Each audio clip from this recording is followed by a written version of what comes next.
অসম বিদেশী ডাষ্টবিন নহয় ছাত্ৰ সন্থাৰ স্পষ্ট কথা আৰু তাৰ লগে লগে ত্ৰিপুৰাৰ দৰে অসমৰ কিন্তু আমি দ্বিতীয় শ্ৰেণীৰ নাগৰিক হৈ জীয়াই নাথাকোঁ। সদৌ অসম ছাত্ৰ সন্থাৰ আহ্বান মৰ্মে আমি জিলা সদৰ তেজপুৰত আজি পুৱা 6 বজাৰ পৰা অনশনৰ কাৰ্যসূচী ৰূপায়ণ কৰিছোঁ কা বাতিলৰ দাবী। জাতিদংগী নাগৰিকত্ব সংশোধনী আইন বাতিল হ'বই লাগিব। ইফালে আইনী যুঁজ, আনফালে ৰাজপথৰ আন্দোলন।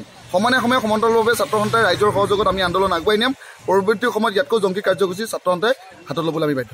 সদৌ অসম ছাত্ৰ সন্থা আৰু 30টা জাতীয় জনগোষ্ঠী আৰু ছাত্ৰ সংগঠনৰ সহযোগত জাতিধ্বংসী নাগৰিকত্ব সংশোধনী আইনৰ বাতিলৰ দাবীত ইতিমধ্যে ধাৰাবাহিক আন্দোলনৰ কাৰ্যসূচী ৰূপায়িত হৈ আছে। আৰু আজিও আমি পুনৰ সদৌ শোণিতপুৰ জিলা ছাত্ৰ সন্থাই সদৌ অসম ছাত্ৰ সন্থাৰ 30 জাতীয় জনগোষ্ঠী সংগঠনৰ আহ্বানত আমি পুৱা 6 বজাৰ পৰা সন্ধিয়া 6 বজালৈ অন্বেষণ কাৰ্যসূচীৰ জৰিয়তে জাতিধ্বংসী নাগৰিকত্ব সংশোধনী আইনখন বাতিল কৰাৰ দাবীত আমি অন্বেষণত বহিছোঁ।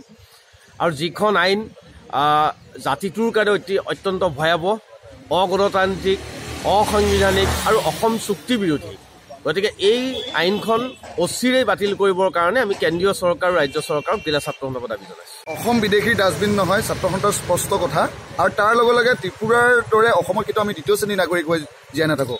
সদৌ অসম ছাত্ৰ সন্থাৰ আহ্বান মৰ্মে আমি জিলা সদৰ তেজপুৰত আজি পুৱা 6 বজাৰ পৰা অনশনৰ কাৰ্যসূচী ৰূপায়ণ কৰিছোঁ কা বাতিলৰ দাবী। জাতিদংগী নাগৰিকত্ব সংশোধনী আইন বাতিল হ'বই লাগিব। ইফালে আইনী যুঁজ, আনফালে ৰাজপথৰ আন্দোলন। সমানে সময়ে সমান্তৰালভাৱে ছাত্ৰ সন্থাই ৰাইজৰ সহযোগত আমি আন্দোলন আগুৱাই নিম। পৰৱৰ্তী সময়ত ইয়াতকৈ জংকী কাৰ্যসূচী ছাত্ৰ সন্থাই হাতত ল'বলৈ আমি বাধ্য। সদৌ অসম ছাত্ৰ সন্থা আৰু 30টা জাতীয় জনগোষ্ঠী আৰু ছাত্ৰ সংগঠনৰ সহযোগত জাতিধ্বংসী নাগৰিকত্ব সংশোধনী আইনৰ বাতিলৰ দাবীত ইতিমধ্যে ধাৰাবাহিক আন্দোলনৰ কাৰ্যসূচী ৰূপায়িত হৈ আছে। আৰু আজিও আমি পুনৰ সদৌ শোণিতপুৰ জিলা ছাত্ৰ সন্থাই সদৌ অসম ছাত্ৰ সন্থাৰ 30 জাতীয় জনগোষ্ঠী সংগঠনৰ আহ্বানত আমি পুৱা 6 বজাৰ পৰা সন্ধিয়া 6 বজালৈ অন্বেষণ কাৰ্যসূচীৰ জৰিয়তে জাতিধ্বংসী নাগৰিকত্ব সংশোধনী আইনখন বাতিল কৰাৰ দাবীত আমি অন্বেষণত বহিছোঁ। আৰু যিখন আইন জাতিটোৰ কাৰণে অত্যন্ত ভয়াৱহ, অগণতান্ত্ৰিক, অসাংবিধানিক আৰু অসম চুক্তি বিৰোধী। গতিকে এই আইনখন অচিৰেই বাতিল কৰিবৰ কাৰণে আমি কেন্দ্ৰীয় চৰকাৰ আৰু ৰাজ্য চৰকাৰক জিলা ছাত্ৰ সন্থাৰ দাবী জনাইছোঁ। অসম বিদেশী ডাষ্টবিন নহয় ছাত্ৰ সন্থাৰ স্পষ্ট কথা আৰু তাৰ লগে লগে ত্ৰিপুৰাৰ দৰে অসমৰ কিন্তু আমি দ্বিতীয় শ্ৰেণীৰ নাগৰিক হৈ জীয়াই নাথাকোঁ।